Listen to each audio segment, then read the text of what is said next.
সাংবিধানিক প্রতিষ্ঠান হিসাবে আমরা অনেকগুলো কথা নির্বাচন কমিশন থেকে শুনতে পাই, যেগুলো আমাদের প্রধান উপদেষ্টার থেকে আমরা এখনো শুনি নাই।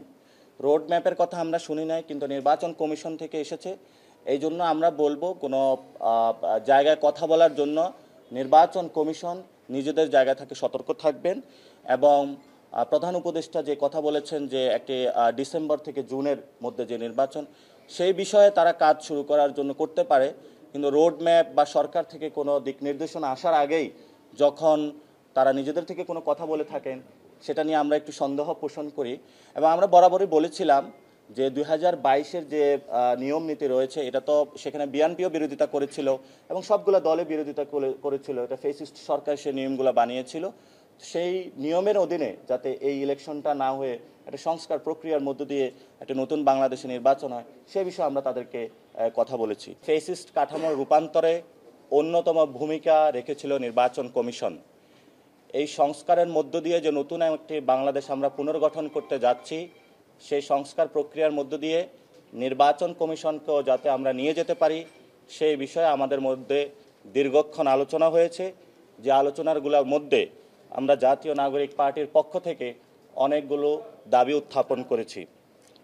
আমরা বলেছিলাম, গত 3টি নির্বাচনে যারা অংশগ্রহণ করেছিল, প্রার্থী এবং নির্বাচন কমিশনের অনেক কর্মকর্তা কর্মচারীবৃন্দ যারা এই বিষয়গুলোর সাথে জড়িত ছিল, এবং তাদেরকে ইনভেস্টিগেশনের মাধ্যমে সঠিক প্রক্রিয়ার নিয়ে এসে দেশবাসীর সামনে দৃশ্যমান একটি বিচারের আওতায় নিয়ে আসতে হবে, যাতে ভবিষ্যৎ বাংলাদেশে কোনো প্রতিষ্ঠান, সাংবিধানিক হোক অসাংবিধানিক হোক, কোনো ব্যক্তি কোনো দলের পক্ষে না গিয়ে বাংলাদেশের হাজারো মানুষের রক্তের উপর প্রতিশ্রুতিবদ্ধ হয়ে নতুন একটি ব্যবস্থায় যাত্রা করার জন্য আর এই দুঃসাহস গত 15 বছরের মতো না দেখাতে পারে।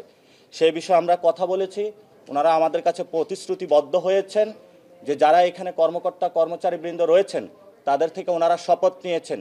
কিন্তু আমরা বলেছি, শুধু শপথের মধ্যে সমাপ্ত না করে গত 15 বছরে যারা এই কাজগুলো করেছে তাদেরকে যথাযথ আইনগত প্রক্রিয়ার মধ্যে নিয়ে আসতে হবে।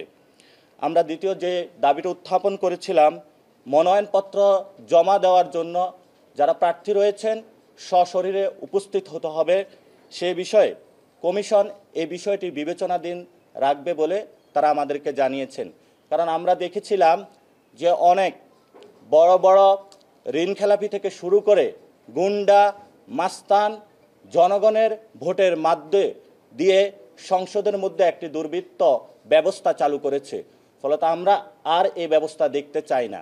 আমরা দেখতে চাই গ্রামের মসজিদের ইমাম, স্কুল শিক্ষক, যারা কোনো ধরনের টাকার বাণিজ্যের সাথে ছিল না, যারা এই পচাগলা সমাজের সাথে রিলেটেড ছিল না, সমাজের সুন্দর মানুষগুলো যাতে পার্লামেন্টে গিয়ে জনপ্রতিনিধি হয়ে ভবিষ্যৎ বাংলাদেশ গঠন করতে পারে, সে ব্যবস্থা প্রণয়নে আমরা কোনো গুন্ডা মাস্তানকে পরিহার করে সশরীরে জমা দিয়ে নতুনভাবে একটি বাংলাদেশে অধ্যায় রচনা করার জন্য তাদের কাছে দাবি জানিয়েছি। আমরা দেখেছিলাম নির্বাচন কমিশন গত 15 বছরে কোনো সার্টিফিকেশন দেয় নাই, বরং বিভিন্ন দলীয় অফিস থেকে সার্টিফিকেশনগুলো এসেছে। এই জন্য আমরা সাংবিধানিক প্রতিষ্ঠানকে সাংবিধানিক আকারে রাখতে চাই, দেশের মানুষের কাছে জবাবদিহিতার জায়গায় নিয়ে আসতে চাই। সেই জায়গা থেকে আমরা 48 ঘন্টার গ্যাজেটের পূর্ব সময়ের মধ্যেই বিশ্বাসযোগ্য নির্বাচন হয়েছে কিনা নির্বাচন কমিশন থেকে সার্টিফিকেশনের কথা বলেছি। অনেক প্রার্থী রয়েছেন যারা বিভিন্ন জায়গায় ঋণখেলাপি হয়েও এবং তাদের যে হলফনামা নির্বাচন কমিশনে জমা দিয়ে থাকেন, সে বিষয়ে তারা অনেক ছল ছাত্রীর আশ্রয় নিয়ে থাকেন। সে বিষয়ে আমরা তাদের কাছে দাবি জানিয়েছিলাম যাতে নির্বাচনের 3 মাস পূর্বেই যারা হলফনামা বিশ্বাসযোগ্য কিনা এই বিষয়গুলা বিভিন্ন ইনভেস্টিগেশনের মাধ্যমে করে দ্রুত এটি মামলার মাধ্যমে এবং দ্রুত তাদের যে কাগজপত্র রয়েছে সেগুলো চেকের মাধ্যমে দ্রুত নিষ্পত্তি করা হয়, সেই বিষয়টা বিবেচনাধীন করার জন্য আমরা তাদের কাছে জানিয়েছি। যে বর্তমান যে নির্বাচনী ব্যবস্থা রয়েছে, সেই নির্বাচনী ব্যবস্থায় আচরণবিধি এবং নির্বাচনী ব্যয়ের যে নীতিমালা রয়েছে সেই বিষয়ে পরিবর্তনের কথা আমরা জানিয়েছি। কমিশন এই বিষয়ে তারা সম্মত হয়েছেন যে আচরণবিধিতে তারা পরিবর্তন করবেন এবং নির্বাচনী যে ব্যয় রয়েছেন সেই বিধিমালাতেও তারা পরিবর্তন করবেন। এই বিধিমালার ক্ষেত্রে তারা দ্রুত উদ্যোগ নেবেন এবং আমরা তাদেরকে এটা আশ্বস্ত করেছি যে নতুন বাংলাদেশে পুরাতন যে সিস্টেমের যে আচরণবিধি রয়েছে, মানুষের উপর মার ধর এবং মানুষকে বিভিন্ন বাধাগ্রস্ত সৃষ্টির মাধ্যমে ভোট লুপাট এবং নির্বাচনের পূর্বেই বিভিন্ন টাকা অস্ত্রের জনজানানি পাওয়ার মাসলের শক্তি যে প্রদর্শন বাংলাদেশে চলে আসছে, দক্ষিণ এশিয়াতে বাংলাদেশেও ওই জায়গা থেকে র্যাঙ্কিংয়ের সর্বোচ্চ উপরের জায়গায় অবস্থান করছে। এই নির্বাচন বিধিমেলা এবং আচরণের জায়গা থেকে মানুষকে কষ্ট দেওয়ার উপরে, সে জায়গা থেকে আমরা তাদেরকে বলেছিলাম যে ভবিষ্যৎ বাংলাদেশে আমরা এই ধরনের পুরাতন সিস্টেমের আচরণবিধি, পুরাতন সিস্টেমের যে নির্বাচনী ব্যয়ের যে সিস্টেমটা রয়েছে, যে প্রত্যেক ব্যক্তি প্রার্থী যারা রয়েছেন, দল যারা রয়েছেন আনলিমিটেডভাবে ব্যয় করে থাকে এবং বাংলাদেশে যে ভোটারদেরকে ক্রয়ের মাধ্যমে যে মানুষের ভোটাধিকার যে কেড়ে নেওয়ার যে সিস্টেম, সেদিকে বের হয়ে আসার জন্য তারা এ বিষয়ে বিবেচনাধীন এবং তারা কাজ শুরু করেছেন এবং তারা সুন্দর একটি বাংলাদেশের মানুষের কাছে গণ অভ্যুত্থান পরবর্তী ইলেকশন উপহার দেওয়ার জন্য বিষয়ে সম্মত হয়েছেন। আমরা বলেছিলাম যারা ঋণ খেলাপি রয়েছেন তাদেরকে যাতে নির্বাচনী প্রক্রিয়ার মধ্যে না আসতে দেওয়া হয় এবং এই বিষয়ে পূর্ববর্তী সিদ্ধান্ত 3 মাস পূর্বে যাতে সিদ্ধান্ত নেওয়া হয়, সে বিষয়ে আমরা তাদের কাছে দাবি জানিয়েছিলাম। সে বিষয়ে তারা সম্মত হয়েছেন এবং তারা এই বিষয়টি বিবেচনাধীন রেখেছেন। কমিশনে যখন মিটিং হবে সেখানে তারা উত্থাপন করবেন, সর্বসম্মতিক্রমে তারা এই বিষয়ে সিদ্ধান্ত নেবেন।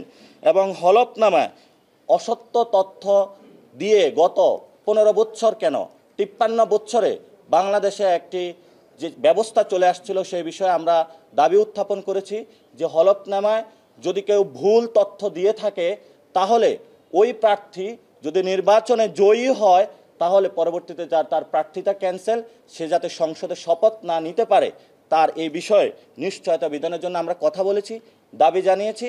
যারা এই গণ অভ্যুত্থান কেন বাংলাদেশের অর্থনীতির চাকা সচল করে রেখেছে তারা ছিল আমাদের প্রবাসী ভাই ও বোনেরা। কিন্তু এই প্রবাসী ভাই এবং বোনদের জন্য গত 53 বছরে নির্বাচন কমিশন থেকে যথাযথ কোনো উদ্যোগ নেওয়া হয় নাই। তাদের ভোটাধিকার প্রক্রিয়াকে যথাযথভাবে যাতে তারা সম্পন্ন করতে পারে এই বিষয়ে তারা এই পর্যন্ত কোনো ভালো সিস্টেম পায় নাই। আমরা এই বিষয়ে কথা বলেছি, ওনারা বলেছেন একটা কমিটি গঠন হয়েছে, তারা কমিটি একটি প্রক্রিয়ার মধ্যে গিয়ে তারা একটি আর্কিটেকচার ডিজাইন করে নির্বাচন কমিশনকে জমা দিয়েবে, সেই হিসাবে কথা হবে।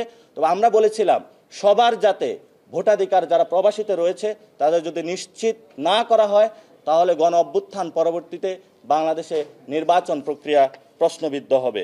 এবং আপনারা জানেন যে বদিউল আলম স্যারের নেতৃত্বে যে ইলেকশন নিয়ে একটি সংস্কার কমিশন গঠন হয়েছে এবং আমরা তাদেরকে জানিয়েছিলাম যে সংস্কারের প্রত্যেকটি রিপোর্টের পাতা বাই পাতা, ওয়ার্ড বাই ওয়ার্ড এর প্রয়োগের মধ্য দিয়েই আগামীতে একটি ইলেকশনে যেতে হবে।